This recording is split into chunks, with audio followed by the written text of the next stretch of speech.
Et enfin, des hommes pétris d'expérience, car ils ont vécu à l'étranger. Ils ont vu là-bas ce que faire de la politique veut dire. Et puisque l'intelligence s'en mêle enfin, vous allez voir ce que vous allez voir. Quand comprendrez-vous donc, comme disait Socrate, encore enfant? Non, ça y est, me voici en train de dire réellement des bêtises. Socrate n'a jamais été enfant. Ou alors, on nous l'a bien caché. Comme disait Socrate, 1 heure seulement après avoir bu la ciguë, il ne lui restait que quelques minutes à vivre. L'art est synonyme d'anticonformisme, c'est-à-dire de nouveauté, d'invention et même de provocation. Le grand Socrate lui-même a dit ça, les enfants. Et seulement 1 heure après avoir bu la ciguë, il ne lui restait que quelques minutes à vivre. Voilà qui vous embouche un coin. Non, messieurs les pecnos? Allons, mes frères, oyez cette énigme. La mort frappe de préférence les vieillards. Savez-vous pourquoi? Moi je sais. Je ne vous dirai pas. Zam s'approcha enfin de son patron. Un homme corpulent, au visage toujours grimaçant et couvert de sueur qu'il ne cessait d'éponger. Il s'était lancé dans une tirade où il faisait toujours merveille à l'adresse d'un jeune blanc que Zam connaissait bien. Nous n'aimons pas beaucoup les Français ici, déclarait le patron. Ces gens-là n'ont jamais oublié qu'ils ont été nos maîtres. Regardez ce qui s'est passé au Rwanda. Ils sont prêts à tout pour maintenir leur emprise ici. Écoutez-moi là. Pourquoi je dois passer par un concessionnaire français d'ici et non par un compatriote si je veux acheter une voiture japonaise? Pourquoi pas un compatriote concessionnaire? Pourquoi nous sommes indépendants alors si nous ne pouvons même pas avoir un des nôtres concessionnaires de marque japonaise? Où ça se passe comme ça ailleurs? Vous pouvez m'expliquer cela, vous? Dieu veuille que Kabila entre un jour dans Kinshasa, comme il vient d'en faire la promesse. Ce jour-là, j'offre une tournée de champagne à toute ma rédaction. Les Français, nous n'en voulons plus ici. Mais alors, plus du tout. Mais, est-ce que c'est leur problème? D'abord, ce fut leur foutu franc CFA. Une vraie calamité. Et voilà qu'ils viennent, en plus, nous casser les pieds avec leur francophonie. L'Amérique latine, ce sont vos anciennes colonies, n'est-ce pas? Est-ce que vous faites l'hispanophobie là-bas? Hispanophonie? Comme les Français la francophonie ici? J'ai un ami qui est très calé dans ces questions-là. Ah, le voici justement. Bonsoir, Zam. Comment vas-tu, grand homme? C'est bien toi qui m'as raconté qu'il y a une ville de Colombie, en Amérique du Sud, qui s'appelle Carthagène, et où vivent des centaines de milliers de noirs hispanophones, mais aucun de ces noirs ne pourrait dire sur une carte où se trouve Madrid. C'est bien toi qui m'as raconté. Mais oui, PTC, dit Zam. C'est bien moi. Et cette histoire est un fait authentique. Demande plutôt à monsieur l'attaché culturel. S'ensuivit un remous qui disloqua les groupes et permit à Zam d'entraîner son patron à l'écart pour lui confier.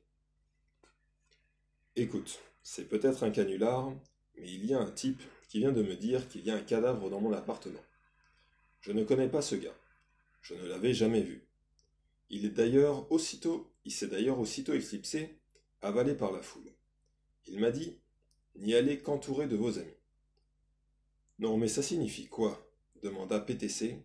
Un vrai cadavre? Est-ce que je sais? On fait comment alors? Eh, on y va à cette question. PTC n'était pas un nom, mais l'abréviation plaisante de poids total en charge, inscription qu'on trouve sur une portière de chaque véhicule utilitaire et qui parfois se transformait dans son dos en patate.